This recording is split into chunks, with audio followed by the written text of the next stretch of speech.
everybody. Make sure we get the right. Yes, we. Nope. Didn't want to disappoint anybody by having everything set up the right way. How's everybody doing? I'm your host, Bill Whittle. It's the Stratosphere Lounge, and today is well, of course, it's April Fool's Day, I guess. I hope everyone's doing well. I had interesting experience yesterday.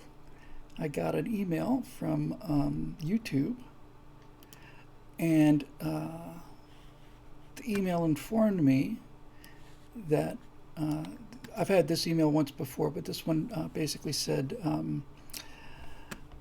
we have pulled down one of your videos because it contains, what was it? False and deceptive claims, spam, deceptive business practices. I said, okay. So I took a look at that. And the video in question was actually a cut down of one of the Moving Back to Americas. And there's an appeal button, which I didn't have a whole lot of confidence in, but hope springs eternal. So by the way, the terms say you are providing false information about the 2020 election, which was certainly not stolen, something like that long. Let me a little low. Let me turn it up a little bit.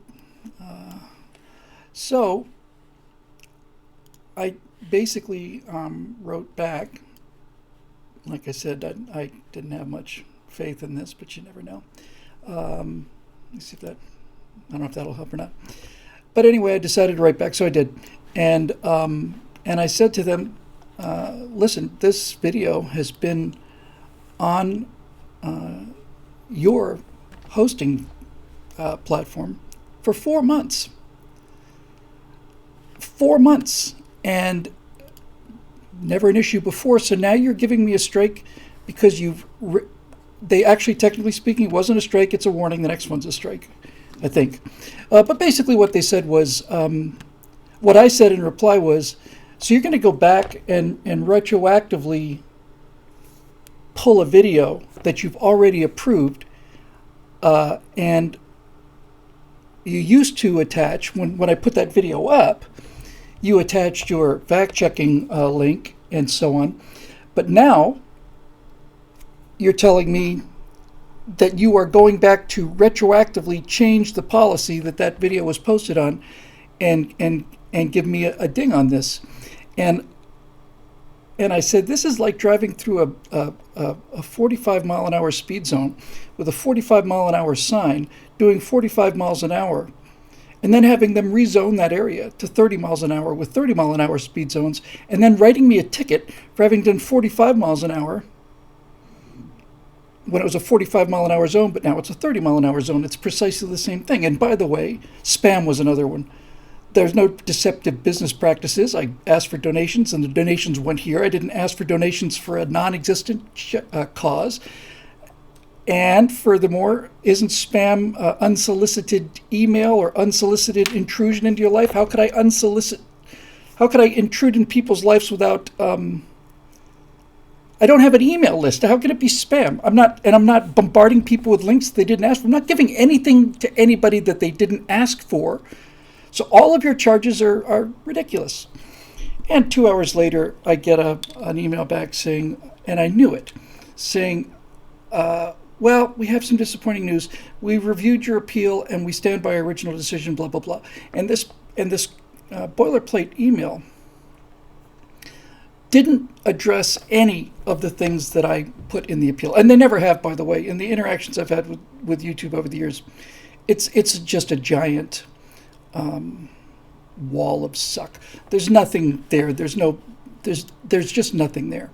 So I'm bringing all this up to say that since they are now able to go back in time and pull videos and put strikes on videos for videos that have been up for months in advance, there's a pretty decent chance that they're just gonna use this latest thing. And if that's the case, then we'll keep you posted. Now, we are we are on Rumble, and I want to move to BitChute. I'll get to those in a minute. But I just have to tell you, we host all our videos on Rumble. That's where we link them to. But it's not a very good platform, and they get a couple hundred views there maybe. The problem with this is that most of the people we need to reach are on YouTube, not just people who like the stuff. That's where the audience is. That's a different issue. But I'll tell you something, and I'm still feeling it. When I saw this email, and I realized that some 22-year-old who freaks out at the sight of a Pop-Tart that vaguely resembles a pistol has decided that I'm not allowed to say what I want to say, and you're not allowed to hear what I want to say. And I just developed. Before it's been like angering, annoying. It's been all of these things, these kind of head things, these psychological things. But yesterday going home, it's like, no, I have a burning hatred now, a burning hatred of these people and the arrogance. I just, well, the first reaction I had obviously was, let's see if we can get the hell off of here. Now, I heard about I cannot believe I've forgotten his name on account of I did a show about him a couple days ago. Hang on a second. Mike Liddell, is it?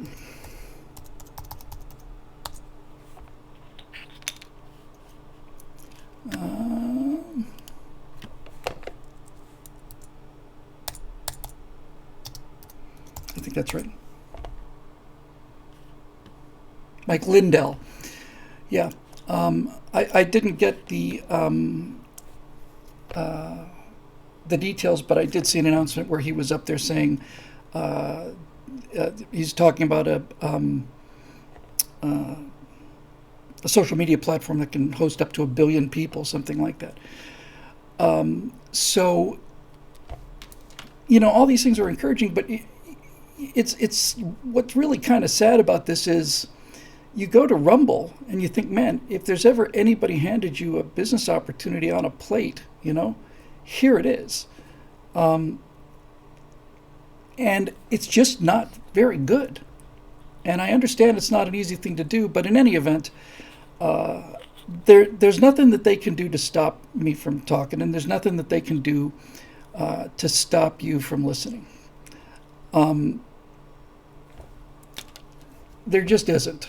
We'll host this stuff. We'll continue to host the videos on whatever platform will be there, and there will be platforms to be there, and it doesn't really matter where you go to see the videos. So it's not. They're certainly censoring me. There's no question they're censoring me. But nevertheless,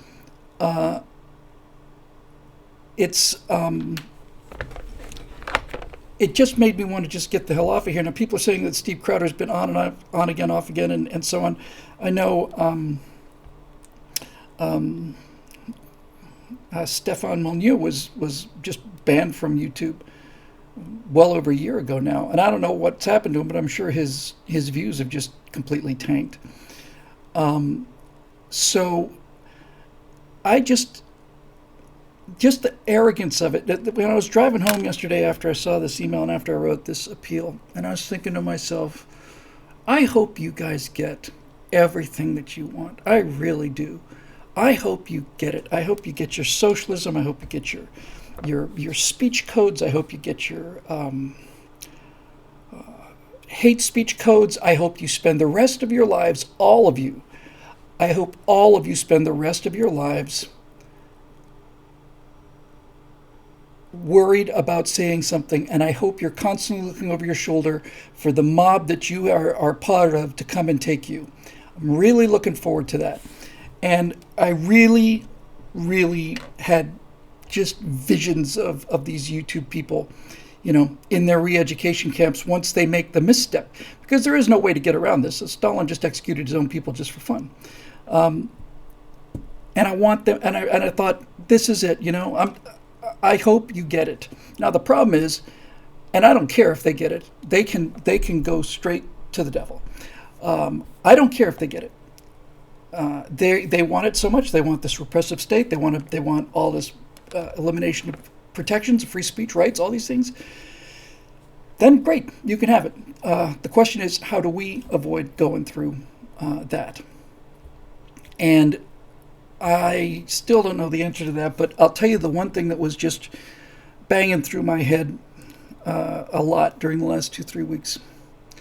And that is, I don't know if this is going to make much sense, but this one little sentence, 2 words in my head again and again and again and again and again.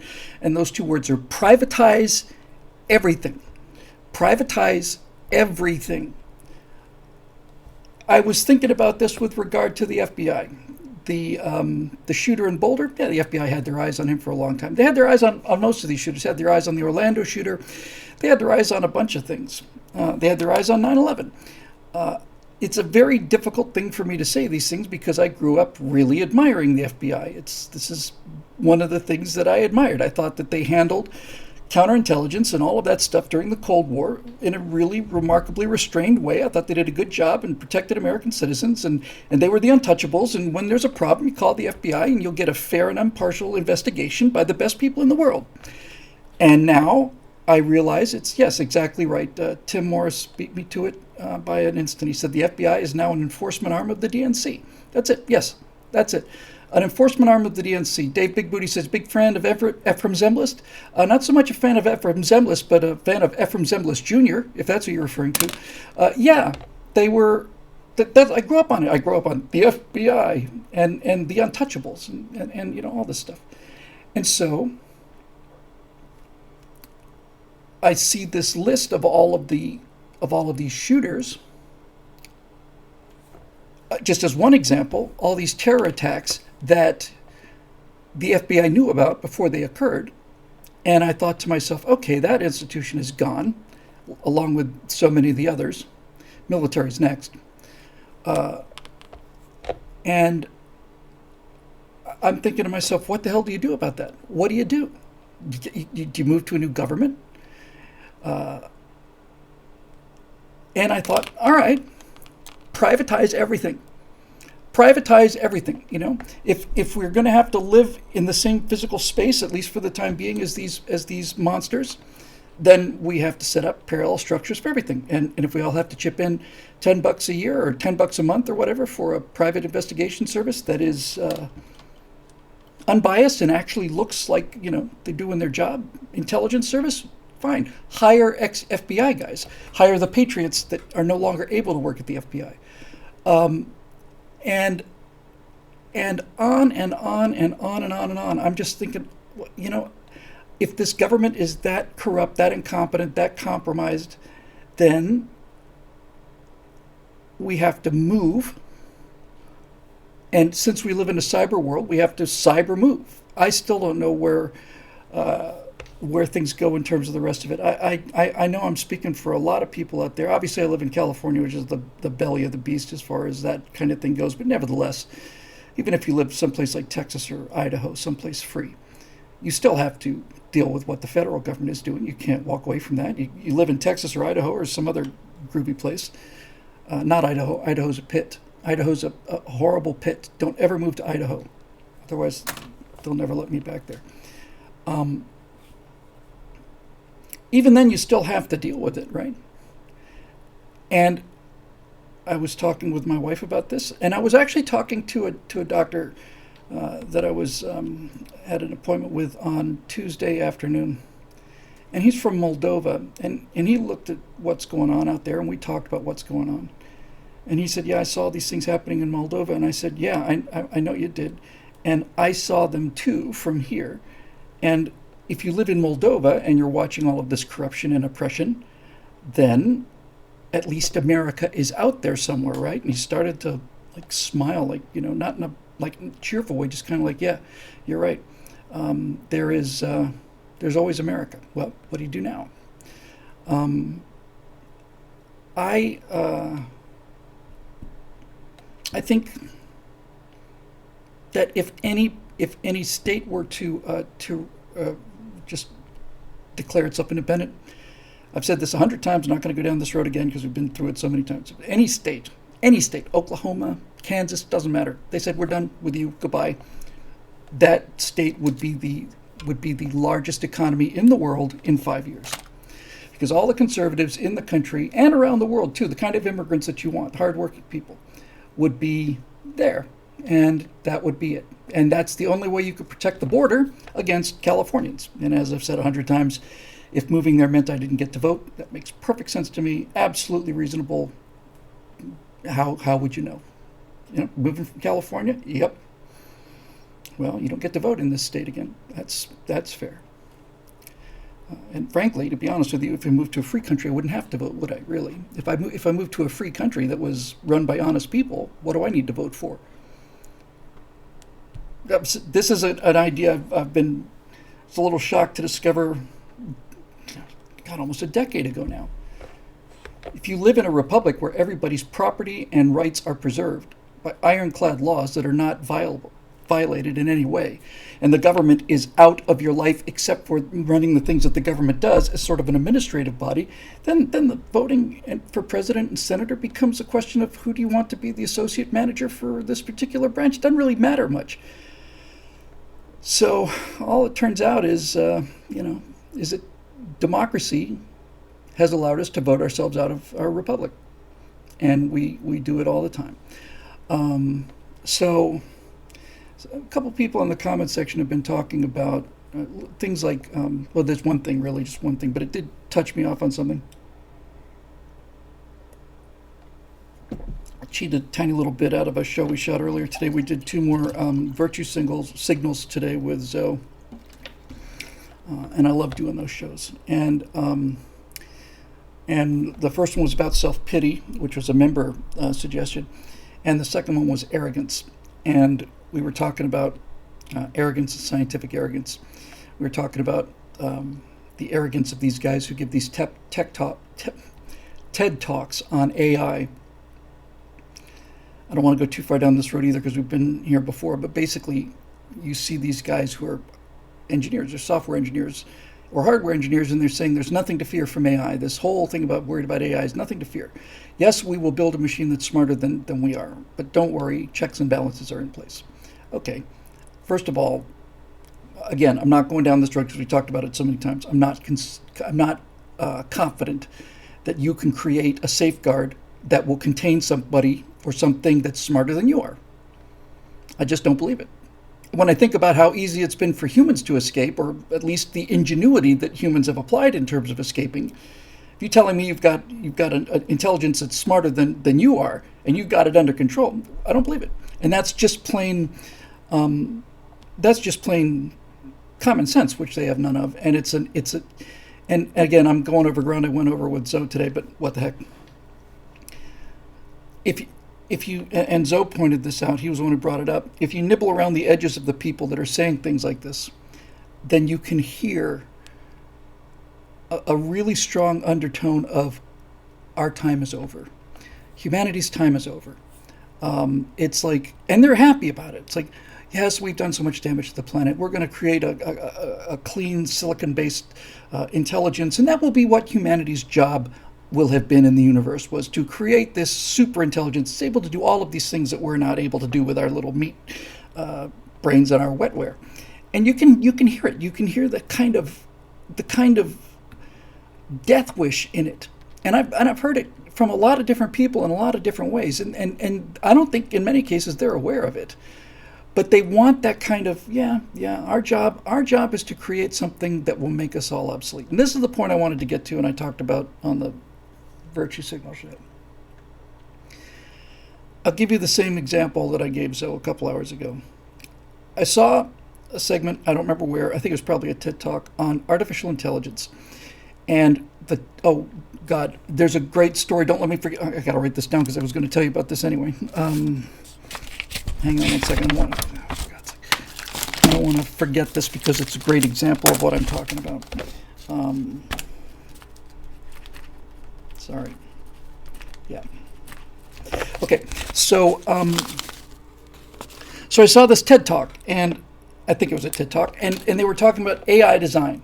And here was the task. They had they were trying to build a a chassis for a racer, like a dune buggy racer, like in one of these endurance races, like the Baja 5 million or whatever that race is. And they wanted it obviously to be light, and they wanted it to be strong, and they played around with all kinds of different designs and so on.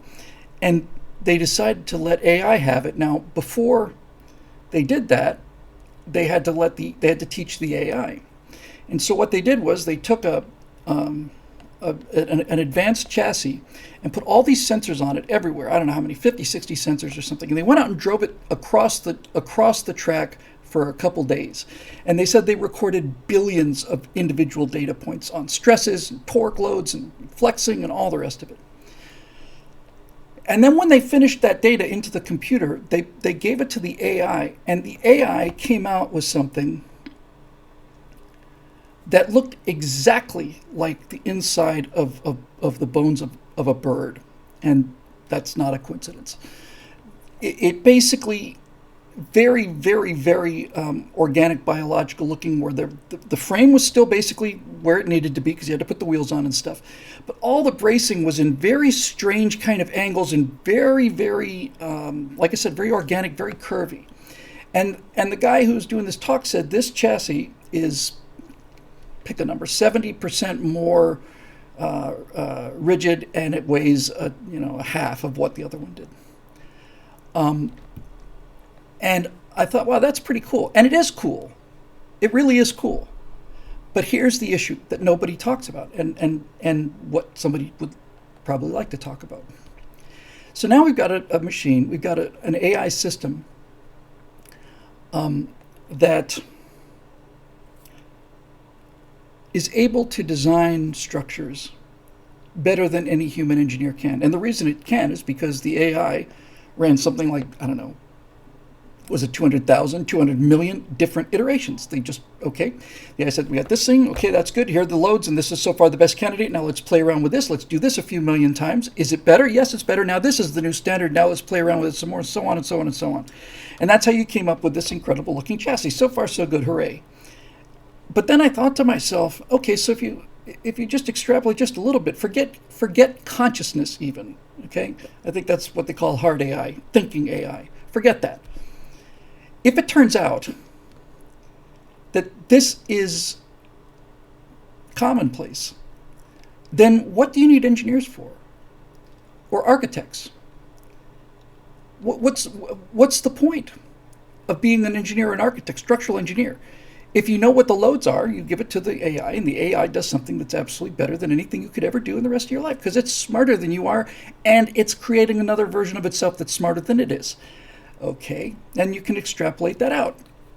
Have an AI system. This is not hard to imagine. AI system, you go into a room, medical room, and they take all these measurements, all these data points. The AI looks at your body, looks at all of these blood levels and all of these hormone levels, all of it. Looks for cancer markers, does an MRI, all of it. And the AI, again, it's not self-aware AI, it's just AI. And the AI looks at this thing and says, okay, this is what the problem with this individual is. Your endocrine levels are a little low, and your heart is pushing too hard, and your blood pressure is too high. So we're going to do this. We're going to do a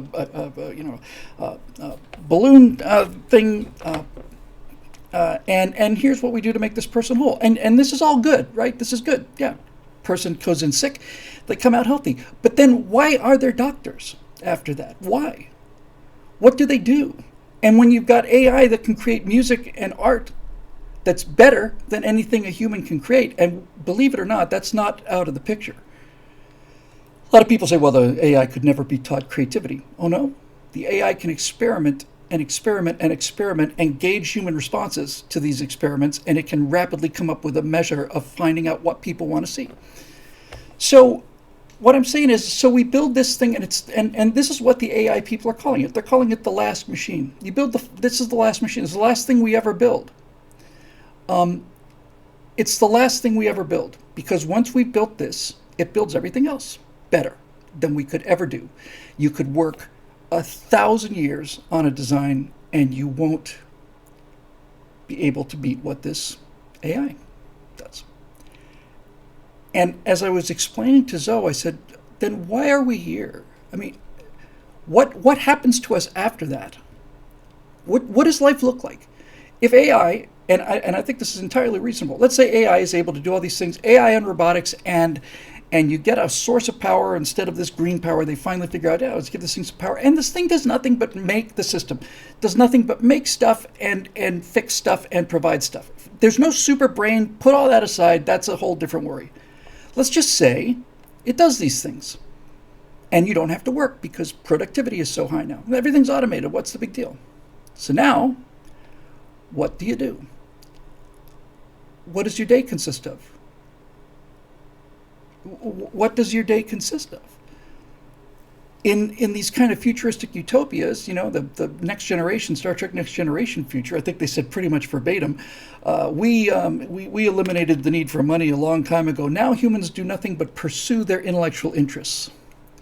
Well, first of all, I've had long periods of my time where I was either unemployed or whatever, and I've seen other people who've been unemployed for a while, and I look what happens to people who are unemployed for their entire lives. In other words, they have nothing but free time, and pursuing philosophical and scientific interests is not high in the list of things that happen.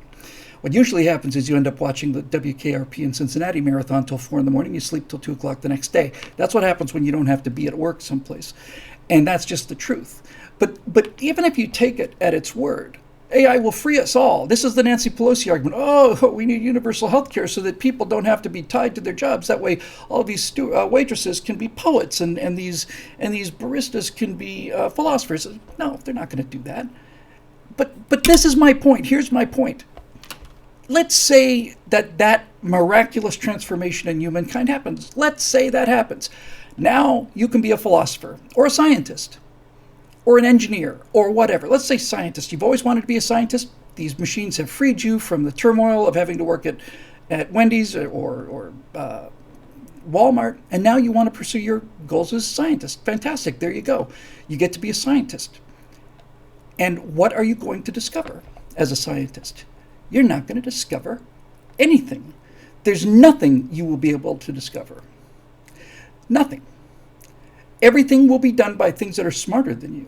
All of the discoveries that are possible to be made will be made by AI systems that are smarter than you. I know I've said this 7 times, I'll say it 8 times. Take the whole idea of this consciousness out. Let's just say there's simple AI systems that do all this. What do? You want to be a doctor? Why? Why would you be a doctor? You'll kill more people than the AI will, and you won't heal them as well. And you want to be an engineer? Why? Why? You won't be able to design anything better than the AI, and if you decide that you're going to build something to your design, and it fails, then you're looking at a lawsuit because you didn't take the best option. You made an intentionally inferior structure because you wanted to do it yourself. Aesop says pilot. Yeah, this is a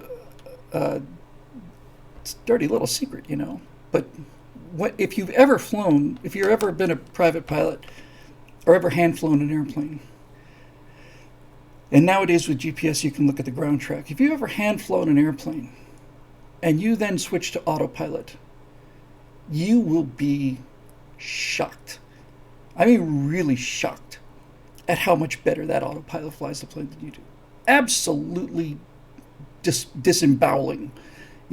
I mean, I've been there and flying from here to there, the course line, looking pretty good. And then you turn on the autopilot, it's up a straight line, and it's countering the winds, doing all this other stuff. Yes, it can do all of that better. It can do all of it better, and if it doesn't do it safer, that's just a matter of time. When we're not there yet, but we're not far either, self-driving cars, they'll be safer. They'll be much safer. Once they get the kinks of this worked out, it's practically impossible to imagine a traffic accident in self-driving cars when that technology is mature. So, hooray! No car accidents, no traffic fatalities to worry about. No driving. I like driving. I like driving a lot. I like going for a drive a lot. I like to just go for a drive. I like to drive places. Why? And if I live in a world where all of this is taken care of, and it's all free, let's just grant this, because this is actually theoretically possible, engineering possible anyway. What am I going to do? Am I going to wake up on a Sunday morning and I'm going to say, I feel like going someplace. Ding, your car's waiting. Where would you like to go, sir? I don't know. Norman, coordinate. Just out there someplace. It's not the same thing. You disengage your mind when you go for a long drive. You engage it on something else. Lord Bios, of course, who was the hero of the coronavirus early days, I'm glad to see you here again, says, I still drive a stick. I don't, because I live in LA, and if you drive a stick and you live in LA, you're using the stick more than you probably should. But I love a manual transmission on a car. I love it. I like the way it feels. And so, what's the goal of all of this? What's the goal of this YouTube business? What's the point? Do they even ask themselves these questions? Let's say, and this isn't hard to imagine, let's say they pull it off, completely pull it off. They own all of the information. Everything that goes out into the world goes through their filter. All that means is that their choices and their experiences get smaller and smaller and smaller and smaller and smaller. A great example of this, I thought, was when somebody had mentioned that Bill Gates, this is 10 years ago now or something, Bill Gates was either did or was going to build his house, his personal house, and when guests come over, biometrics would identify who the guest is. They would look at their choices and their online tastes and so on, and then Bill Gates' house would decide what pictures to show you, because each painting on the wall is not really a painting, it's a screen. And so as you walk through Bill Gates' house, you would be shown the things that you like the most, that appeal to you the most. And I'm sure Bill Gates thought, well, who could argue with that? What a wonderful idea. I live in a house where everything I see is exactly what I want to see. And then I realized, and how do you see something new then? How do you know? How do you find a new art style that you like if you're never exposed to it? If all you get back is all the pings you send out, if the universe does nothing but echo your voice instead of making its own sounds that you have to go after, then Merlin for the win. There's a lot of porn on those screens out there. Yeah, exactly. But that's also true, by the way. If this world of information control that they want by censoring YouTube videos happens, and put aside any other external threats, put aside the threat of Islam or China, forget all of it. Let's just say they get their utopia, and everybody speaks in a way that no one's offended, and everybody only hears the approved political positions, and only thing we see are poetry and art that's been approved by everybody, because if anybody complains, then that's the end of that. What does that world look like? To me, it looks like gray goo. It looks like gruel. What is it? You never see anything that makes you angry. Okay. You never see anything that makes you happy either. Never see anything that moves you to tears, because any kind of a piece of art or any kind of a drama or any kind of a statement like that, something that moves you emotionally, has to have emotional power. And if somebody's moved to tears by it, somebody else is going to be offended by it, so it's gone. We end up with this flat line of information, flat line of food, flat line of all of it. It's just, that's it. This is the world they want. And they never, ever, ever think about it. This is just what they do. They don't even realize, they're not even smart enough to realize that if I drive them insane with anger by the things I say, that at least makes them think about the things that I say. And if they had any brains or any work ethic or any integrity, then they would soon be able to realize this guy's an idiot and a hate monger, and here's why. But they don't. They don't do that. They don't know how to do that. They just rather get rid of it. So, the Rough Ryan says, I say push the button. God has to come back sometime. Might as well make a God on our own. A lot of people are beginning to get to this place.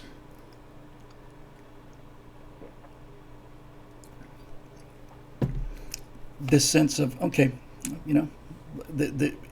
obviously people who are aware of things and cycle of civilizations, all the rest of it, They all know what happens when there's too much prosperity for too long. They know that there's going to be a large wrench going to come out of the sky and make some big adjustments. And, and that's fine. I think nothing I can do about it except for trying to build some fire breaks and some bunkers and shelters that we can live in for as long as it takes for this thing to blow over. But yeah, a world where no one's challenged, a world where no one's challenged at all. No one's upset because everybody says the same thing, and everybody knows their place, and everybody understands the hierarchy of victimhood, and everybody goes about their lives, and nobody's hungry, and nobody's satisfied. Nobody's hungry, but nobody's satisfied. Everybody's got enough to eat, and nobody enjoys their dinner. It's just there. And this is an issue. This issue of building a machine, and this is what the AI people call it, the last machine. We build this and we don't have to build anything else. We build this and it will then build robots that will do everything for us. And think of all the scientific discoveries it'll make on our behalf. And all the things it'll be able to learn that we'll be able to, yeah, but it's not the information that's important. It's the journey. The thrill of discovery is not getting the information dumped on you. It's going to the work necessary to get the information. That's what it's all about. That's what it's all about. And they're talking about a world of endless, perpetual, instant gratification in every way, which is hell. It's hell. I've never, ever seen anybody who was a trust fund kid ever, who wasn't utterly miserable their entire lives. And after the old man passes away and they finally release all the money to them, that doesn't suddenly mean that, geez, now they're fulfilled or now they're happy. They're miserable all the time. All the time. So even the best possible outcome of the world that they're talking about is a living hell. Forget Russia, communism, forget China. Let's say that we have, I think this is impossible, but let's just grant them the premise. Yeah, we have nothing but Sweden. It's Sweden for everybody. All your needs are taken care of. Everybody has a nice apartment, and there's fleets of identical looking cars out there. Maybe they're different colors. And if you want to go someplace, you simply call for it, and there it is. It drives you there. No one gets hurt. No one gets injured. You're Sweden. Fantastic. Then what? Then what? And by the way, if you go down that It's Sweden road, then you'll start to see some other things that you find in Scandinavia. This is something else I don't think about. If everything's Sweden, we live in this utopia of no work, no effort, everything's taken care of, all your needs are fulfilled, universal income for everybody. You don't even need a universal income because the great communist dream has occurred. There is no money. There's so much prosperity. Anything you want, you can have. What would you buy? You can't buy a nice car because you're not allowed to drive. Once AI cars once their safety record and their reliability record is well established, then it's just a matter of time before people driving their own cars is made illegal. I mean, it should be clear to everybody. If an automated car cannot be in a traffic accident, then the only way you can get hurt in traffic is by some idiot who's driving his own car. Maybe he's drunk. Maybe he thinks he's got more skill than he does. So those will be banned. So what are you going to do? I want to go for a drive. Where would you like to go, sir? I just want to go. We need a destination. It's not about the destination. It's about the journey. Norman, coordinate. So now you've got your Sweden. Everybody's got Sweden. What do they do? What do they do every day? What does day look like?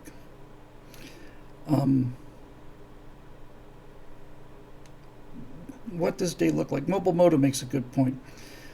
Swedish women are sacrificing themselves to the rape of the Middle Eastern men because Sweden deserves it. Now, for those of you who think that might be hyperbole and racial hatred and Islamophobia and all the rest, I did see the actual gross ground level statistics that said for a 5-year period in Oslo, Norway, the percentage of rapes that was committed by immigrants and virtually all of them Muslim immigrants, the percentage of rapes in Oslo for a 5-year period was 100%, was all of them. So this isn't just hate mongering. This is just reality. But the point he makes is he says they're living in this world now where they're terrified, and they say it's because Sweden deserves it.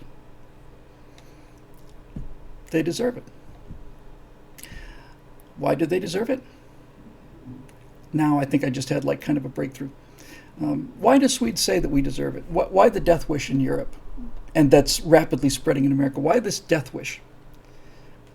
Why do we feel like we owe it to why do some people feel like we owe it to open the borders and let everybody in? Even though the standard of living falls, we owe it to them. Who are we to say that we've got nice stuff and they don't? That's not fair. Why do these things happen? And it's because when you are a well cared for human pet, animal pets don't have this problem because animal pets don't have this self-awareness. But when everything is taken care of for you, then the only adventure left is destruction. It's been a while since I said this, but somebody else made a quote that was so spot on. They were talking about the Walking Dead movies and talking about the whole zombie fad, and some guy just said, when all of the excitement has been taken out of civilization, the only excitement left is to destroy civilization. He said it better than that, but that's basically it. Yeah, so let's say it's the best case scenario, and all of these AI guys get their wish, and we have AI probes that are out there in the stars and sending back all new discoveries every day, and oh look, and we have safer airplanes and self-driving cars, and we have perfect medical care, and we have all of these things. If that happened, what would life look like? Seems to me that people would become even more scared of leaving the house. They'd become even more terrified of dying. They'd be more terrified of dying. I know, as an example, Woody Allen, years ago, and I mean 30, 40 years ago now, admitted several times, it's not a surprise if you've seen his movies, that he lives every single moment of the day terrified that something's going to kill him. He's just utterly terrified of dying and can't shake the idea that the time is going to come when there won't be any more Woody Allen. And he just lives in a perpetual state of not just fear, terror. I read the interview. He lives in a state of terror, and it's in all of his movies. Well, I got news for you, Woody. You've managed to play it pretty safe, at least in terms of your physical safety. But one thing I've noticed, old buddy, is that your telomeres are not getting any longer. If you'll pardon the expression. Let's just have a quick look here.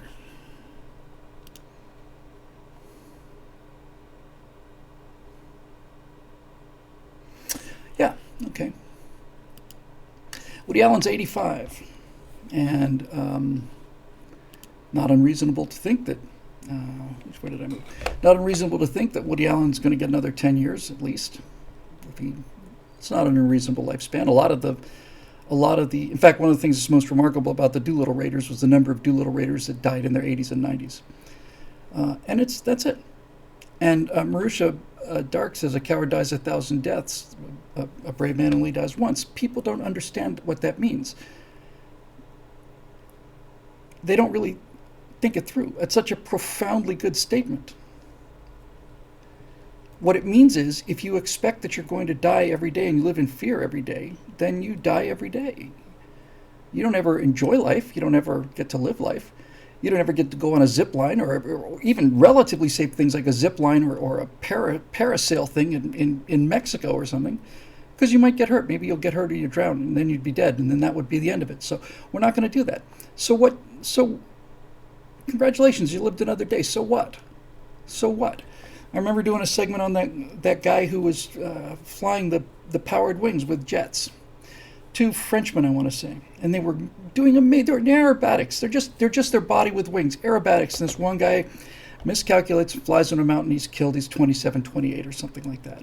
It's not about length. It's about volume. Yeah, Marisha, courage and duty. I think we talked about courage. And Aesop says, yeah, jealous of them. I was jealous of them. I'm watching these guys doing these things. They are flying like they're flying like Icarus. They've got wings. They've got a little button thing that controls jets, and they're not just gliding. They're not just on their way down. They're going up. They're climbing. They're banking. They're flying formation. They're turning in formation. It's the dream. And this guy got to experience that dream, and then he got killed, which was instant. This guy was alive. Yeah, this is a good comment, and it's from somebody we don't see too much of, at least that I don't recognize. Flippin' 2 a.m. says, I feel the same way about electric cars. There's something visceral, primal about the throaty growl of a V8, the sound of a twin-turbo V6 and a high-revving four-cylinder. Yeah, in that order. The smell of unburnt fuel from an exhaust and burnt rubber from tires meeting friction. Electric cars can't provide this no matter how fast. Electric is flat and dull. Yes. If I were selling electric cars, I would sell the performance. Electric motors can provide more torque than a internal combustion engine can. You can make an electric car that outperforms an internal combustion engine car. But your point is the point. It doesn't feel that way. That the experience of accelerating. If you like to drive, if you love to drive, and you've got a car with a little bit of power, the thrill comes from not from how fast you're going. That's a lot of it, but how you're going. It's not how fast you're going. It's how you're going fast. He's got it exactly right. He's got it exactly right. Flipping 2 a.m. You put that gas in, and you start to feel pressed back in your seat, and the whole thing is just humming. It's alive, and you feel like, all right, master of space and time. And you don't get that from an electric car, and you never will. You may get a bigger acceleration, but you'll never get a bigger rush than that. And this is actually, this is something too. Maybe I just won't do any questions today. Who knows? I'm just having the first fun I've had in a couple weeks. This is one of the things I was going to get to in the colonies, in the homesteading thing as well, in the pioneer story. And I think there's a lot of truth to this. I had an amazing experience when I first started this. This must have been 2004 or 2005, something like that. And I was reading Flying magazine an awful lot. And I think it was Flying. It may have been AOPA Pilot, but I think it was Flying. And there was a column in this thing by a guy named Rod Machado, who's really funny, and I liked him. Read him every month it came out. Just loved reading him. And I'm reading his column one day. I pick up the magazine, and I'm reading the column, and then he said, writer Bill Whittle says that there's something alive about an airplane. Quote, we don't think of air conditioning units like this or dumpsters. We don't call them we don't do any of that. I forget what my actual quote was. And then the end quote. And I remember having this reaction. I was like, well, I'll be damned. There's another guy out there named Bill Whittle who's writing commentary about this kind of stuff. That was my first impression. It was like, I can't possibly be quoted in this magazine by this guy. But the point still stands, right? We don't label.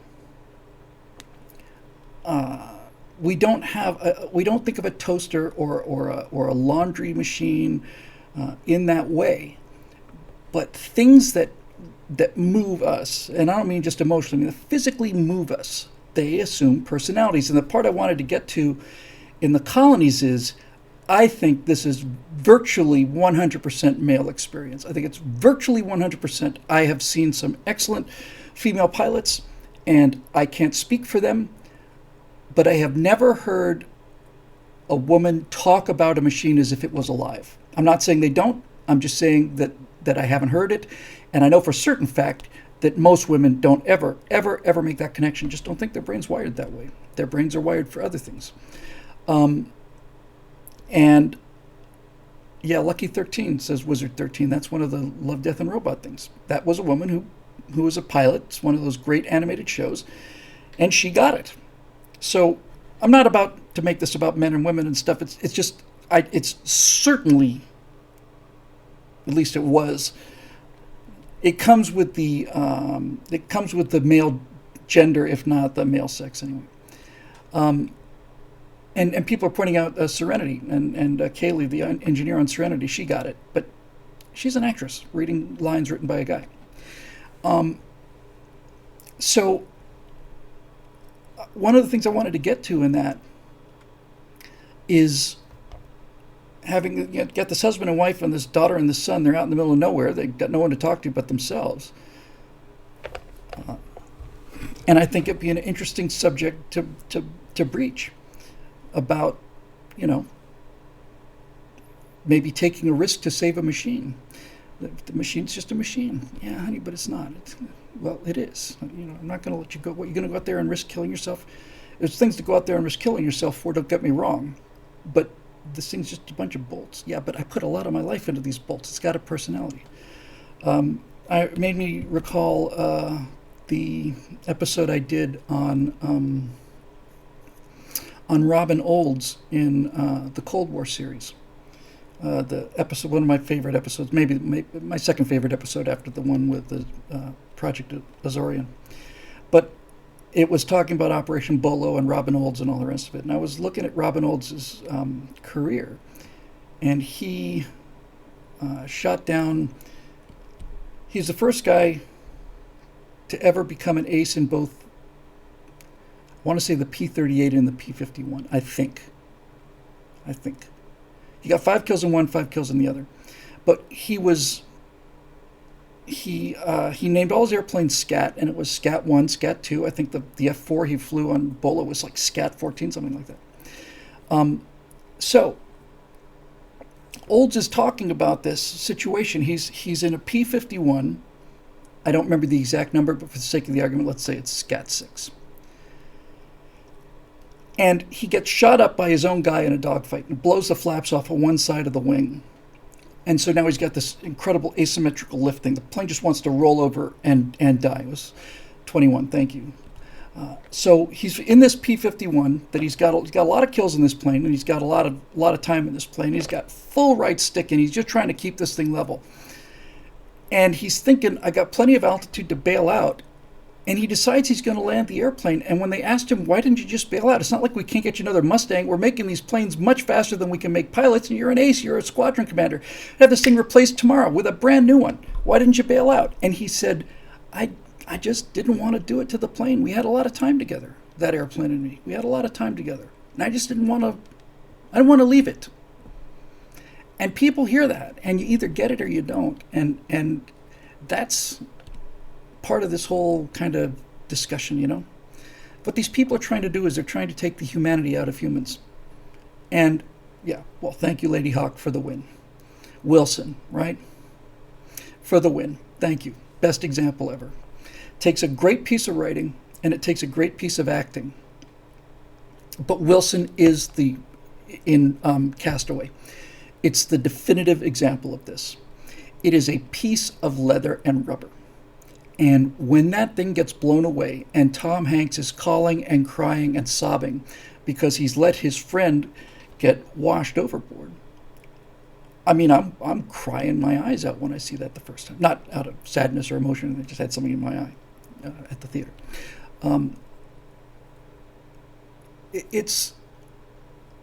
Is it real? I mean, is it real? This is the question you want to ask the AI people and the YouTube people and all the other censors. The people are trying to take the humanity out of life. Is it real? He can get another one. He can get another one and paint it. In fact, that's what he does. At least you see him buy another ball. So, is it real? Yes, it's real. Absolutely, it's real. And Edward Smith says, should the captain care more about the pilot or the plane? Well, I'll tell you one thing. The pilot should care more about the passengers than any of the other two. That's number one. And if there's no passengers on board and there's no damage to people on the ground, then you can have that conversation. But what would AI make of that? What if there was an AI controlling your decision to go after a ball that you'd been talking to for the rest of your life? What if you needed permission to get off the boat or whatever to go and rescue this thing because you wanted to? What's the AI going to do? is going to say, yes, it's worth risking your life and slowing everybody else down so you can get another piece of plastic that has no feelings in it at all, none whatsoever. I'm going to look for something, and I am going to find it, and I'm going to play it because it's perfect. And I've talked about it on the show before. I don't think I've ever played it. This will mean we can't monetize this episode, but I don't care anymore. I really don't.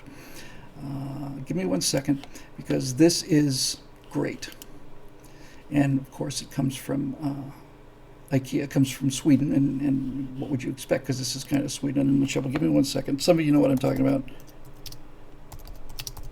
But it's brilliant. Here it is. Give me 1 second to download it.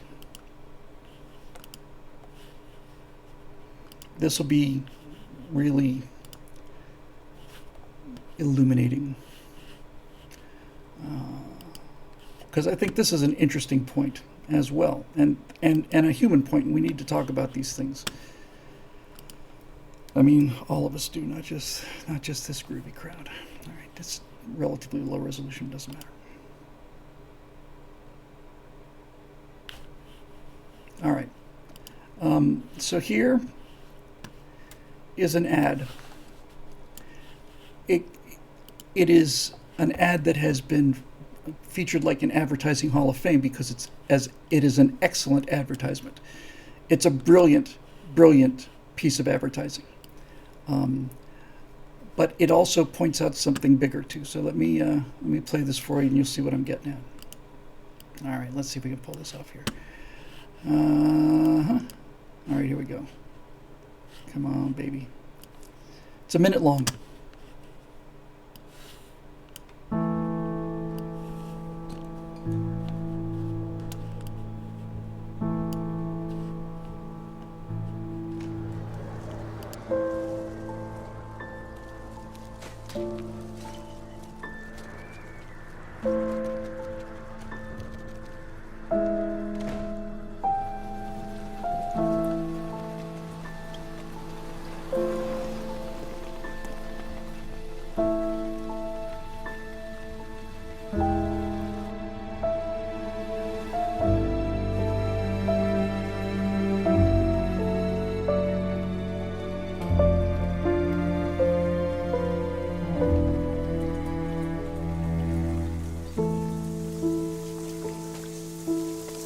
Many of you feel bad for this lamp.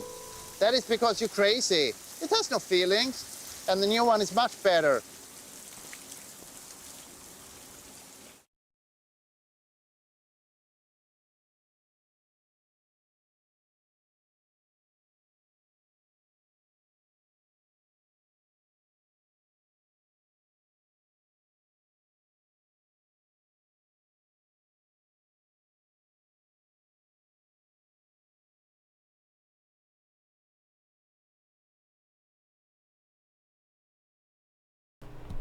Sorry about that.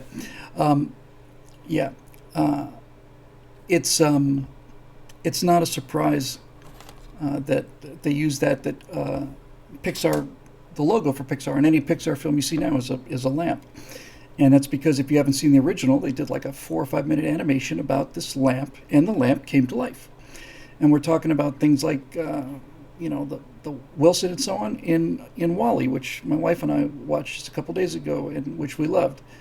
There's a moment in that movie where a toaster is about to squash a cockroach, and your heart comes to your throat. You think for a minute that this toaster has squashed a cockroach, and you just, God please, not the cockroach. That's the power, by the way, of entertainment. I'm just gonna, you know what? I'm not doing any questions today. I'm sorry. I'm just gonna roll. I just feel like rolling. That's all there is to it. Sorry. Just gonna have a bigger question debt next time. But in any event, and so, I mean, you can on some level you can. Ooh. Bart's Treasures has a point C. He says that commercial fails as it actually gets people to not want a new lamp. And that's a profoundly interesting question. I mean, observation. The reason it's so interesting is because is because there are people who would feel that way, and I would feel that way too. I think that's a really interesting question. It's an ad for IKEA. What? It's just a piece of metal. The new one is much better. But you've in 60 seconds, with a couple of camera angles, you've made us feel something for a piece of metal that we don't normally. I've got two of them right here. Here, say hello. Guys, there's one. There's one of them right there. So you can see he's got a, and there's another one over there someplace. Yeah, there you go. See? So they're my two friends, and they keep me company here while I'm in the Stratosphere lounge of death. Hang on a second. We have to go back to this thing and bring this thing back. Otherwise, I'm going to look this silly. You can see my shockingly neat studio there behind me. So what's the story on Wilson and the toaster and things like that? I don't know. On one hand, it's ridiculous, and on the other hand, it's sublime. I know that I think it's important. I think that swimming after Wilson is important. I think that trying to save the airplane is important because he's a fighter pilot, and he's that relationship between him and his airplane is not the relationship between you and your trash compactor. It's that airplane is going to save his life or not, and the performance of that airplane has probably saved his life, and he forms an emotional attachment to this machine, and that's what men do. Some men do.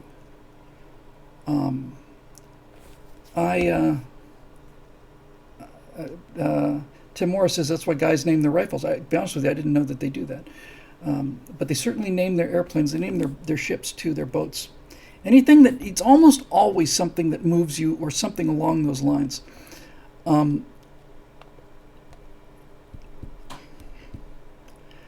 That to me seems like an integral part of humanity. And the reason I mentioned it for the colonies is I showed you guys pictures of the robot I wanted to use last time or 2 times ago. Is this him here? If he's here, I'll just, no. Oh, here he is. Yeah, this guy. That's a great looking 3D model. That's a fantastic piece of geometry. It's a great, great, great 3D asset. But there's nothing warm and fuzzy about that thing. It doesn't look human in any way. Of course, the Lost in Space robot didn't either, and I wanted to be friends with it more than anything in the world. But if the father and the son both bond to this thing to the point where they are going to go out and try and save the robot, and his wife and daughter don't understand this, then once again, as we mentioned last time, it is not a question of right and wrong, and it's not like I've got a lesson to hammer into your head. It's just interesting. It's an interesting conversation to have, and it's about something that everybody could at least approach. And Bart's Treasure says that robot could be bondable. I shouldn't have deleted it. Yes, you could bond with this thing. Probably because it is essentially humanoid. It looks like a guy who's hunched over. It looks like a guy who's tired, who's working all the time for you. I'm sure it's what it was designed for. That's why I named it Quaz after Quasimodo. He looks like the Hunchback. But it looks like something that if this thing, because that's what it is, it's a thing.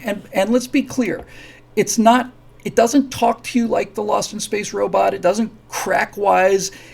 It follows your command. It is a thing. But if that thing saves your life, then you make a connection to it. That's what we do. And I guess this is the tangent that we just flew off on the show today. Is I think that's good. I do. I mean, I think there are cases where it could certainly be bad, like anything else, but there's something cool about that. Any kid, and I suspect that these days are gone and not coming back for a while anyway. There's an amazing transformation that happens if you're a 16-year-old American male, and the transformation is this. A 20-year-old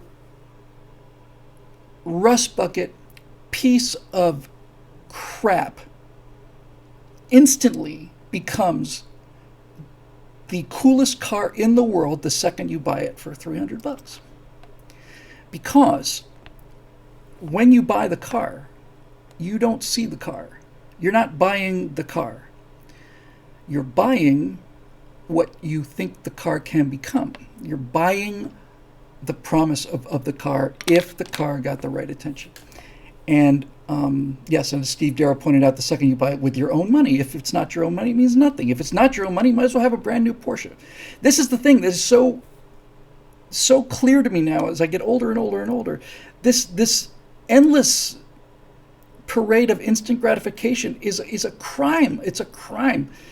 If you can just have anything you want all the time, then nothing means anything to you. Nothing means anything to you at all. The reason that teenage boys fall in love with their cars and give them names and stuff is because they work on them. They put their lives into that machine. They skin their knuckles. There's blood in that machine. There was blood on the engine of my airplane for the time I had the airplane. Wasn't a lot of blood, fortunately, but and certainly if I wasn't paying attention, there could have been a lot more blood on it, but there was pretty much from the beginning. Because the second I first pull the cowling off and I'm trying to make sure that the plugs are secure and the leads into the plugs are secure, I skin my knuckles a little bit. That's just the way it goes. And there's a part of you in this machine now. And I understand how it works on an intellectual level. I understand it. I do. It works. You'll humanize an object because it provides a psychological protection for you. Same way that any kind of a lucky charm does. Not the cereal necessarily, although who am I to hold that against you? If a soldier goes into combat with a St. Christopher medal, or he's got a button that came off of a guy who was just about to be killed and said, whatever. If you look at that and say it's completely unreasonable, this button or this flask or whatever, let's say this button from your grandfather's World War I coat, it's not going to make any difference as to whether or not you survive this artillery barrage, but the soldier believes that it will. And that button is a psychological defense against that fear. It gives him a psychological way out. Yes, this is something to be absolutely terrified, and I am scared, and everybody's going to get killed, and I would think that I'm going to get killed too, but this thing's going to protect me. And so there's a lot of that with the airplane. It's like I set up a good relationship with this airplane. I remember the first time I flew that airplane by myself. I remember real well. I remember thinking to myself, I'm going to have to show this airplane who's boss of this situation, because this thing is fast and it's slick. It doesn't want to slow down. It just wants to go. And I want to go too, and that could be dangerous. So I got to show this machine who's the boss. Had a little conversation. Next thing you know, boom, I promised to keep it clean and fly it like a fighter jet, and it promised not to kill me. It was a pretty good deal, really, I think. So what is this about? I don't know, but I know that men need to do it. And I think that this gets interesting from a dramatic point of view and a philosophical point of view when the stakes get raised. There's no stakes in calling your car Grease Lightning, or the other name that they gave it in Greece, which is a really good example of that kind of feeling about cars, by the way. So there's no harm in that, and if you're a person who doesn't make this connection, you're a rational woman, for example, you see these guys out there working on this thing, and they start to get emotionally attached to something that has no life in it. It's no skin off of the wife's nose to let them do that. It's fun. But when they start risking their lives to go save something that is a bunch of bolts and metal, hoses and clamps and stuff, now you've got something that's dramatically interesting. Now you get to examine this phenomenon. and you get to talk about things like, yes, from the rational point of view, obviously the wife is right. You should not be risking your life. We're not talking about getting it out of the rain. It's fallen down a crater or something, and it's going to be risky to get this thing out, but they want to get it out. They could buy another one, but they want this one back. So, okay, is this good or is it bad? You can see the bad, right? If you see your son and your husband going into this crater to rescue a bunch of broken pieces of steel because they felt this bizarre emotional attachment to them, and they get killed doing it, and that can happen. This doesn't seem like a good play. But Tim Morris again, the comment section's in rare form today, and it's always in good form. Tim Morris says it's why Indiana Jones reaches back under a deadly closing stone door for his hat. He risks his arm and his life for his hat. Everybody saw that. Nobody questioned it. Does he not have? He's got a gold figurehead. He should be able to buy a new hat. I'm sure there are plenty of hats just exactly like that one. He could get a new hat. Why doesn't he get a new hat? Why does he risk his life? Oh, getting his whip? Okay, sure. I don't remember it well enough, but it's whip, hat, doesn't matter, both. Why would he risk his life to save his whip or his hat? Why not just get a new one? Why? Because he and that individual whip have been through things together, and that whip has saved his life, and he feels an obligation to that whip. And the same thing for the hat. And the part about this that is interesting to me as a writer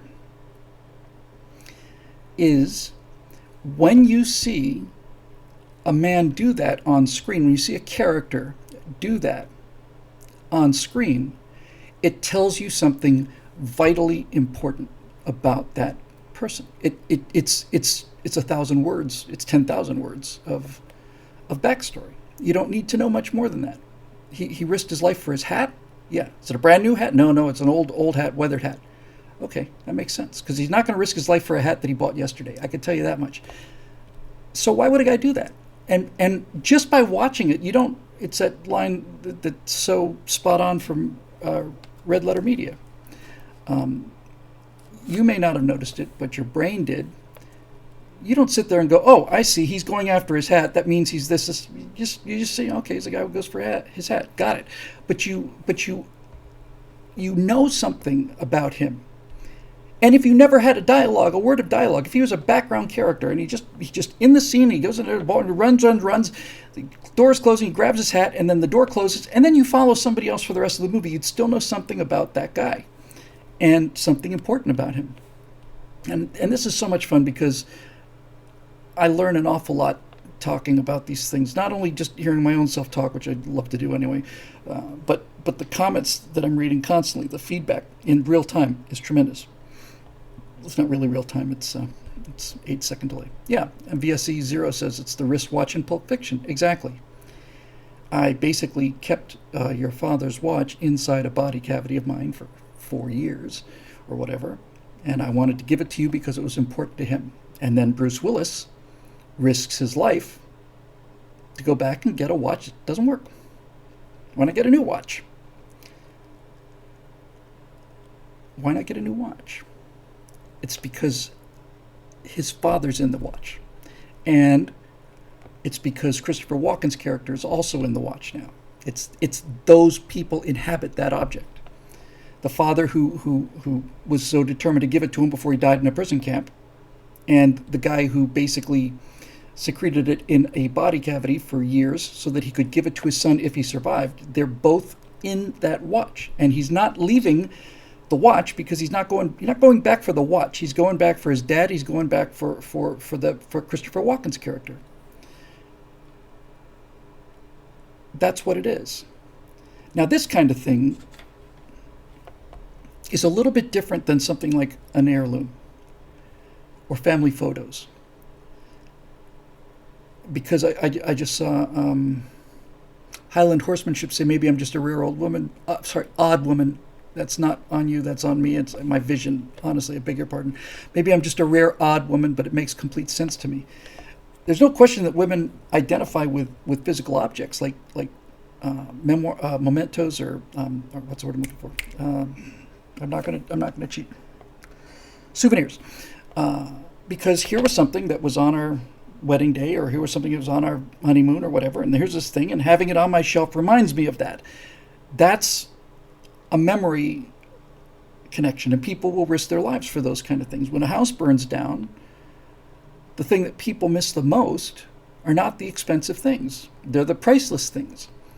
You lost your computer, you lost your car burned, and then the widescreen TV, hundreds of thousands of dollars worth of damage. Yeah, all that can be replaced. But our family photos were gone, and they can't be replaced, which is why you should digitize your family photos and put them someplace other than YouTube or Google Drive. Dad's baseball glove. Yeah, that has meaning, and this connection to a car or an airplane is something bigger than that. It's deeper, not more important. It's just different. It's not a question of, oh, I sure would like to have saved that airplane because it brings back good memories. Robin Olds is saying, I risked my life for the airplane because we're partners, and that airplane saved my life, and I owe it. It's not quite the same thing. Anyway, these issues are issues that make great subjects of conversation. They're philosophically important issues. No one talks about them. And this is interesting drama. This is interesting. And it's especially interesting if it's done with skill, and I hope to have that kind of skill. And when I say if it's done with skill, you want to set up this situation between the wife and the husband, and you want it to be perfectly balanced. Dave Big Booty says we'll be rescheduling the Strata Cruise, not in the immediate future that I'm aware of. For those of you out there, it's got to be in real balance, because if it's not in balance, then you're bashing people on the head with it. Either the husband's an idiot or the wife is completely out of touch. You don't. You gotta make it. You gotta see the other side of it. Now, Marusha Dark, who is just rising through the ranks here, has a very, very interesting question, and I have a knee-jerk reaction. She writes, what happens if the robots start caring for objects? And my answer to that is, if a robot starts caring for an object, then that robot has become a person. That's my instant knee-jerk reaction to that. If I saw a robot caring for an object that had no practical use, not repairing something needed, caring for something, then I would say that robot is no longer a machine. That robot has something in it. It has some kind of a soul. Something. There's something there. Even more so than if a robot starts caring for a person, Tim Morris asked. I said, yes, actually, I think so. I mean, the job of the robot is to care for a person. The robot understands that he's a robot, mechanical, comes off an assembly line. Person's unique. There'll never be another one like him. So a robot is supposed to protect a person, but if a robot does something like protect that light in the IKEA thing, brings the light back indoors and sets it down, buffs it up and keeps it warm and fixes its wires, then that robot has some spark of humanity in it that you can't ignore, because there's no reason for that. It's just there. It's just something that's there. It is. Yeah, it's not completely human. But it is completely mammalian. That's for absolute sure. AKA Woody Fool says humans are alone in the animal kingdom in keeping pets. That's true, but we're not alone in the animal kingdom in terms of taking care of individuals of other species. I saw a video not long ago where a bunch of sperm whales were helping a badly deformed dolphin, really badly deformed birth defect dolphin. And they kept pushing it up to get air because this thing's not going to survive very long. But they were caring for it, and that is real. That's real. Captain Kagosha says a group of apes are taming wild dogs. Is that true? Well, if they are, that's more human to me than than using tools.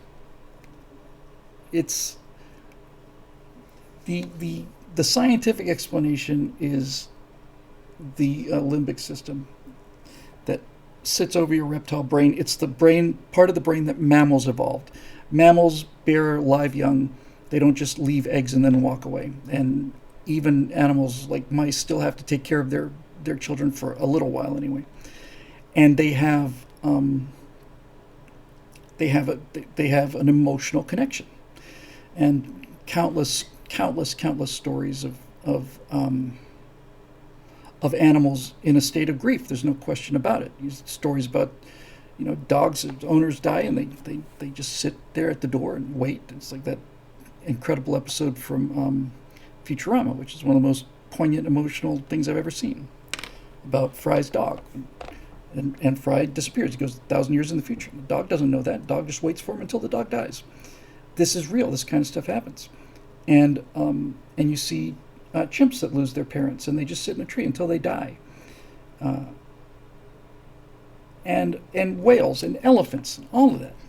There's no question that's going on. And I've seen video of things like a whale that was freed from a net, and the whale's finally free to go. And the whale doesn't just go swimming off. It comes back around to the people that freed it.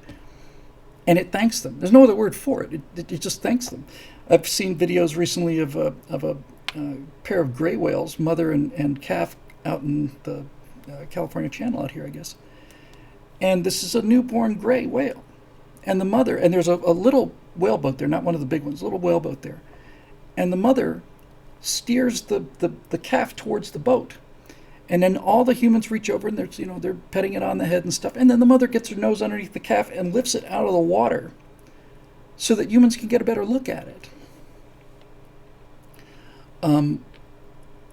That's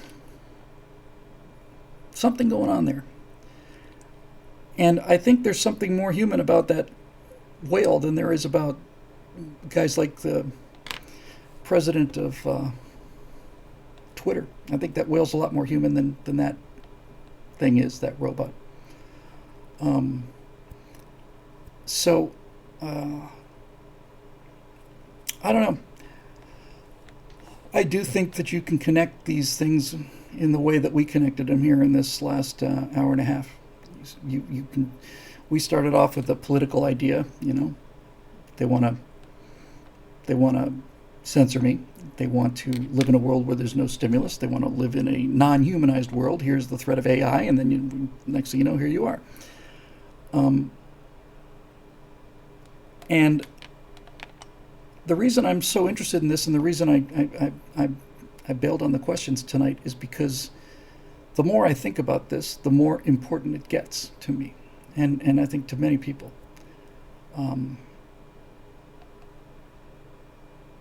That is the essence of being alive, is the experience. That's what makes it worth being on the planet. It's not a question of going fast. It's a question of feeling like you're going fast. It's feeling it. That's why there are so many people determined to go to Mars. It's not like we don't know what Mars looks like anymore. We can get fantastic views of Mars. And with virtual reality, even as it exists today, you don't have to go to Mars. You can spend as much time as Mars as you want to, and then just take it off and have a nice dinner. But it's not the same to some people. To some people it is, but it's not the same.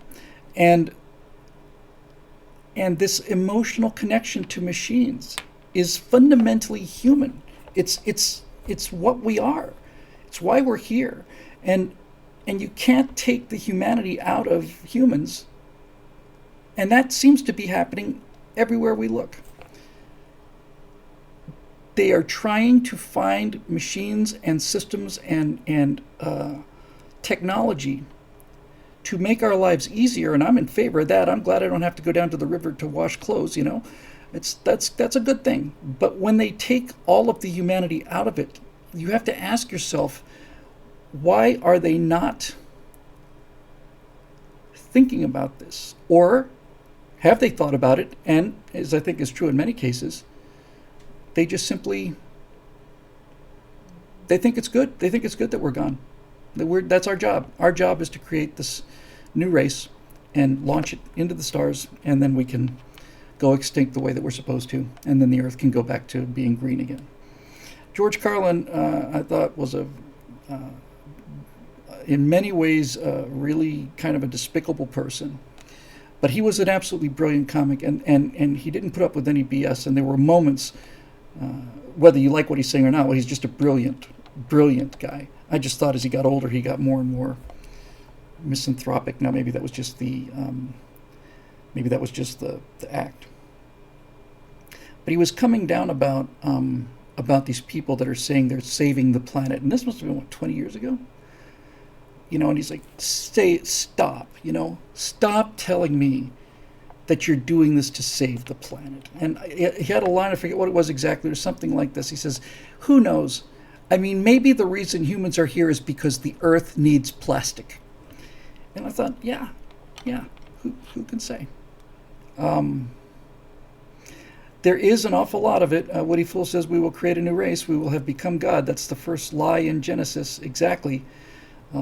You go for the tree of life or the tree of knowledge. And there is no question in my mind that we are now being influenced, not quite ruled yet, but you could make a case. But we're certainly being influenced by people who are determined to become gods. And if you read or if you see that video, it's the most important video on YouTube ever. It's called The Selfish Ledger, internal document from Google.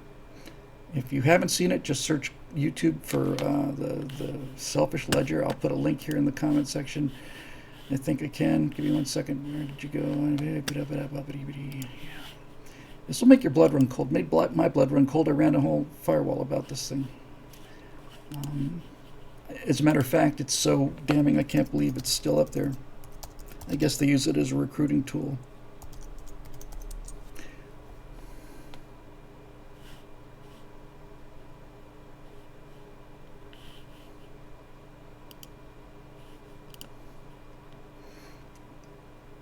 Here's a version of it. It doesn't look to be any different. It looks like the full version. I'll just put this in the live comment section. And if you're not watching live, if you're watching us on YouTube, just hit the search bar and enter The Selfish Ledger. But for those of us who are watching live, I will spare you the trouble. It is right here. Mobile Moto says, Steve Darrell beat me to it. Mobile Moto says, Google has become evil. Isn't it true? Isn't it true that Google had as its motto, one of its business mottos, it's sort of a mission statement, don't be evil, and then they took that out? That's a true story, isn't it? Their motto used to be don't be evil, and then they changed it, right? If that's true, and I think it is true, I haven't heard that it's not true. If that's true, what does that tell you? I mean, honest to God, you shouldn't even have to go to court over these things. You shouldn't even be talking about suing YouTube. The evidence is that their motto used to be, don't be evil, and they decided, nah, I don't know if we really want to stick to that. That's it. That's it. There's your proof. Look, if I had a motto for my company, and to be honest with you, I try to make this one of my mottos, is don't be evil. I'm never going to ever get to the point where I'm going to say, you know what, that's a little bit limiting to me. I don't want to could present some problems. Why would you? It's one thing to not have it, but to have it and then take it away? What does that tell you about these people? What does it tell you? What does it tell you about what they have become? And this is what I'm going to close on, right? No one starts out evil. There are no evil criminal masterminds at 5 years old. And no one becomes evil because they say to themselves, I want to become evil. Evil is always attained by a pursuit of what the person perceives to be good. Hitler genuinely came to believe that Jews were responsible for the destruction of his country and the country that he loved and all the ideals he had. And he decided to murder every single one of them. And he didn't do it because I want to be the most evil guy in the world. He did it because he thought he would become the best man in the world, the greatest hero of the world. That's what he actually thought. That is true for all of them. It's true for the Bolsheviks. It's true for all of them. Right? All of them. Mao, same thing. When I bring my people up from thousands of years of subservience to the West through the miracle of communism, and if I have to kill 60 million of them to do it, then they'll thank me later. People are saying Palpatine is an example, but of an exception, but Palpatine's not a real guy.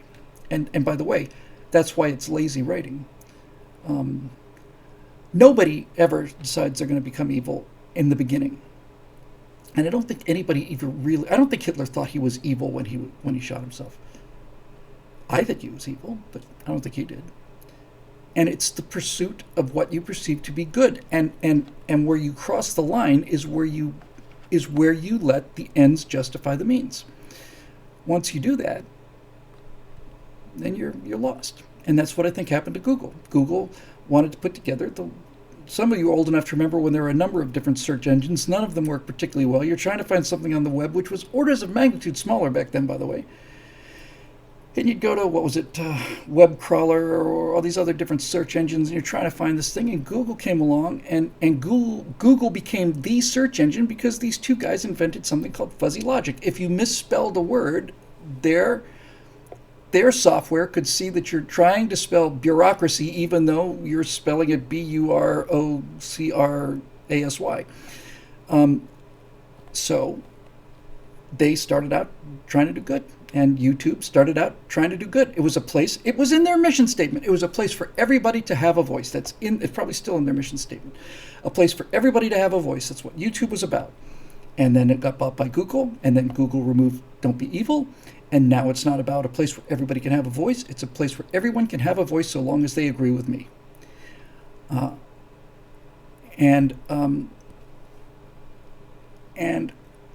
you go. We've got to do something about big tech, not just because they pinged one of my videos, but because they had the nerve to ping one of my videos, or one of your videos, or anybody else. Because they had the nerve to say, no, we've taken it down. Oh, by the way, when they take your video down, they say it's going to stay on the server for a week. It's no longer visible, but it's going to stay on the server for a week, and at that point, it's going to be erased. But you don't have the ability to download it. You can't go get a copy of it. If you don't have a copy of it, then it's gone. Aesop lost one of his channels, 3 strikes. Good for you, Aesop. That means you're saying something. And I suppose that's also an answer too, right? The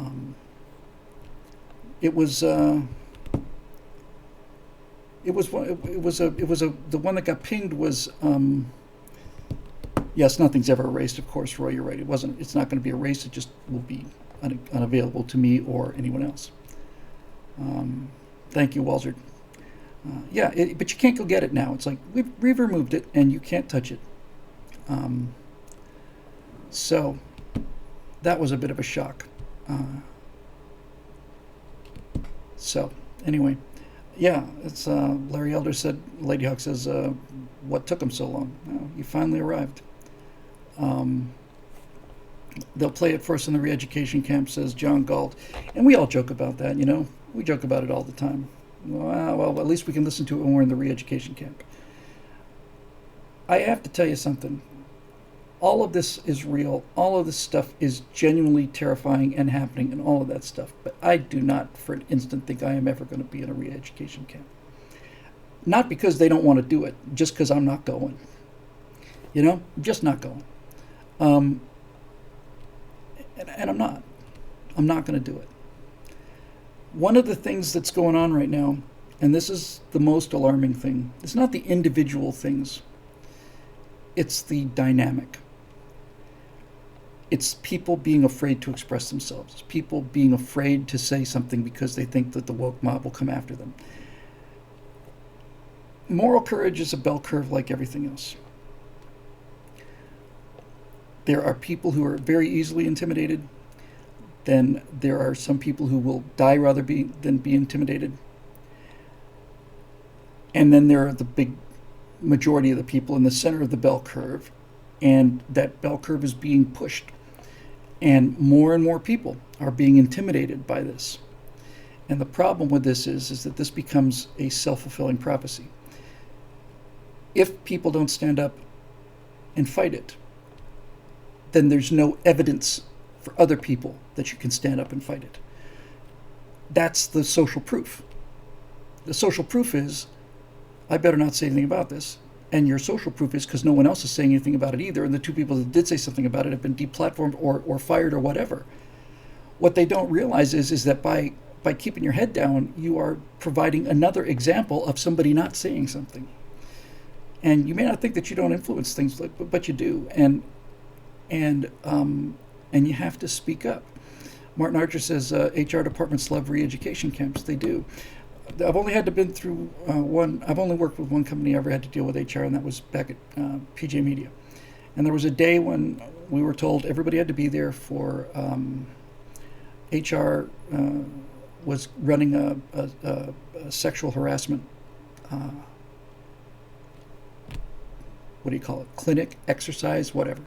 So the entire staff, 30 people, sitting in this room, and in comes this woman, and she starts talking about how it's wrong to rape women and it's wrong to touch them inappropriately. And I'm not making this up, honest to God. I raised my hand at this point. I really did. This is not me patting myself on the back. I was so angry. I was so angry. And I raised my hand and she said, yes. I said, what about those of us who already know this? Can we go? I mean, if we already know the material, is it okay if we leave? Because that's not a mystery to me, It's not something that I'm learning just now. This part I'm elaborating on. I just really did say, if we already know that it's not right, that you shouldn't inappropriately touch women and harass them, since if we already know that, come in and can we go? Because I don't need to be here, and I'm offended that you think I do need to be here. And that's what I said. And they gave me one of those looks. So, there you go. So when you endure one of these things, you're making them stronger. You're making them stronger by not protesting them, by going along with them. You're making them stronger. You're not just making the people giving the thing stronger. Everybody who's in this room with you didn't hear me stand up if I hadn't been there. When I did stand up, then they all said, "No, he's right." It's not about me. It's just about pushback. They get everything they want because nobody pushes back, and this is why I love doing the virtue signal with Zoe. I like going right at these things. I love going right at them, and the reason we can go right at them is because he's my friend and I trust him, and he's a brilliant guy and he's a good man, and I know that we can have an honest discussion, Alfonso, Rachel, and I, about race or anything else, and it's not going to turn into something that costs us the friendship or the relationship or anything. We can talk about things, and he can disagree with me on some things, and he can say, you don't see this, and I'll listen to him and I respect him. That's how it works. But this is the antithesis of what we're seeing today. Nobody pushes back at all, ever, and that's why they get away with it. I will leave you with this one thought for you. I'll touch you on until next time, and I'm sorry about the questions, and I will do just a horrific, coal mining. We'll call it the coal mine episode of Stratosphere Lounge, where I'll go back and get all the old questions that I didn't get. But the thing to remember, and you can never forget this, is that they have no power over us other than the power that we give them.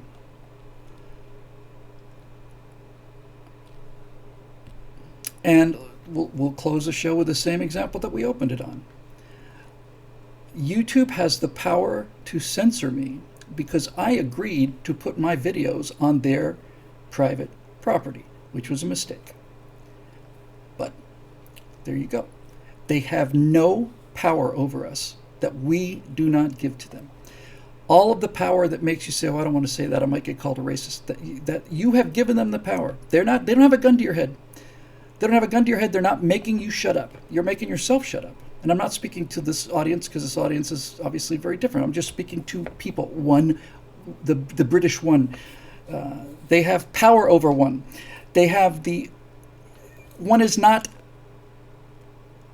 coerced physically by them. They're coerced psychologically by them. They don't have, well, so they do have power over you. They have psychological power over you, but they don't have any physical power over you. You can say whatever you want to in this country, anywhere you want to. And they can't do anything about it except destroy your life and your reputation. But they can't put you in jail for it. Not yet, anyway. And if we stood up now, then we wouldn't get to that point. And if everybody stood up, then they go away. What is it? 2% of the population? 3? That's actually part of the woke mob? 3. Yes, they can arrest them in Britain. And that's why this isn't Britain. And we're heading there fast. And the reason we're heading there fast is because right now we're legally protected, but we're morally intimidated. And we cannot be morally intimidated by these neurotic idiots, these tiny, evil, hateful people. We cannot let them intimidate us, because soon it will be possible to arrest us here because nobody stood up. And Tim Morris, again, the comment section has been just out of the park today. You got a license for that opinion there, lad? You got a license to speak about racism? Yeah, Germany, Canada, all of it. This place still has these protections, and this is why we're in a very critical time.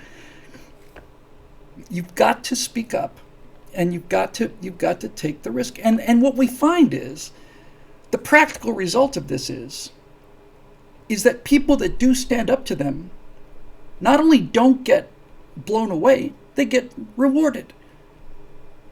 What's the name of the bean? Was it Goya beans? AOC calls them out and says, "Oh, there's a great example of blah blah blah," and the company goes, "We're terribly sorry. We didn't mean to offend anybody." Blah, blah, blah. They basically said pound sand, and their sales multiplied by what? 7, 8 times? 800% sale increase, 400%, something like that. It's the submission is the problem, and the apology for the submission is the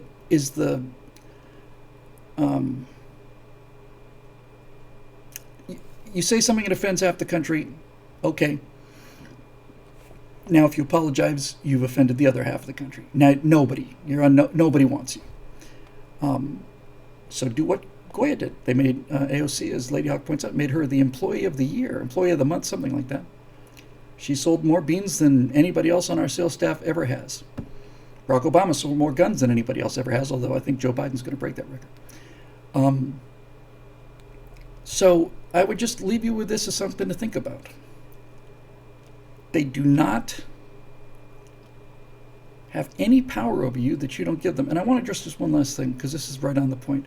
Aesop says, Dr. Peterson, a very rich man now, Jordan Peterson. I have no doubt he's a very rich man now. It's kind of a miracle he's alive now, because the pressure they put on him and the hate that they directed his way caused him to nearly kill himself. And for months and months and months, suicidal. That's why he disappeared, thank God. Thank God he either had the sense or somebody cared enough about him to pull him out of this, because he was suicidal. He couldn't take it anymore. He's speaking the truth, and he becomes enormously popular. But there was so much heat coming on him that, yeah, his daughter basically said, "Come in with us." And it was touch and go there for a long time. When somebody really wants to kill themselves, it's hard to stop them. He took some time off, and now he's back, and I think that's great. And I missed him when he was gone, but I'm awfully glad he did it. And if he never came back, I would understand that too. Steve Den Best is an old name that not many of you will remember, but he had a website called USS Clueless, and he taught me everything I know about blogs and most of my political opinion in terms of how to structure it.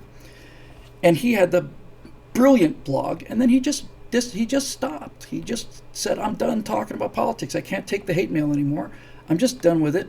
I'm going to talk about anime now." And he talked about anime for the next 10 years of his life, and he died a couple years ago. So, I guess that's really it. My wife and I were having a conversation last night about the idea of backwashing the filter. And I'm feeling this pretty strongly right now, and it's not a surprise to you. I see a lot of comments and get some emails from a lot of you concerned about me, and it's what it is.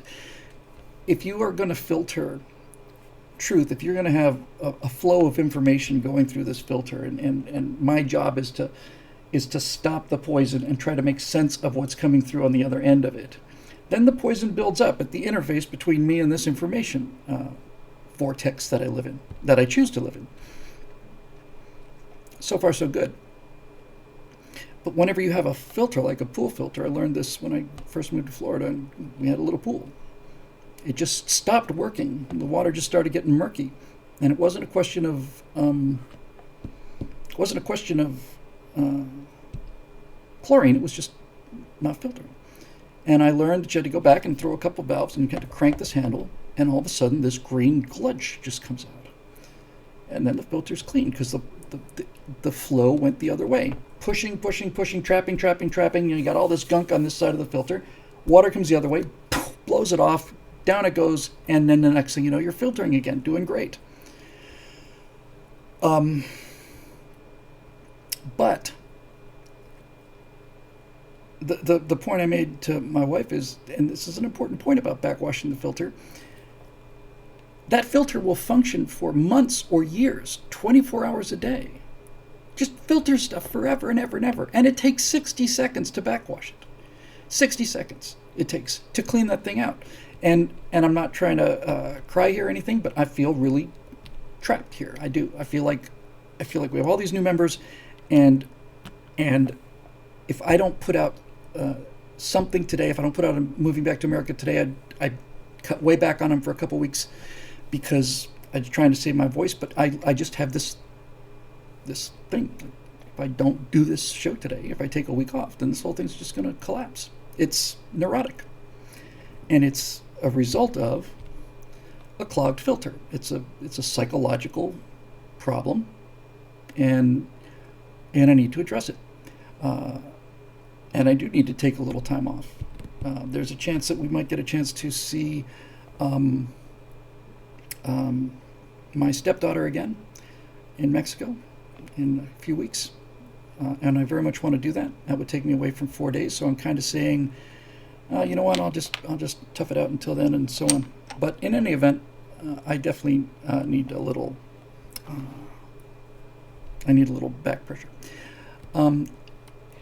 Along those lines, by the way, this is probably not the time to do it, but nevertheless, I'm going to do it. Hang on a second.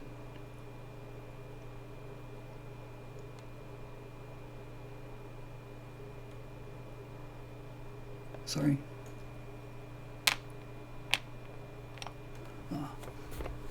Roy Hamill tells a tale about standing up to a bully and the bully backed down. That's what they do. Bullies are looking for weakness. That was a great little story. Some huge guy was giving a coworker a hard time. He just basically put himself between him and her and said, "What can I do for you?" And the guy just kind of turned away. That's it.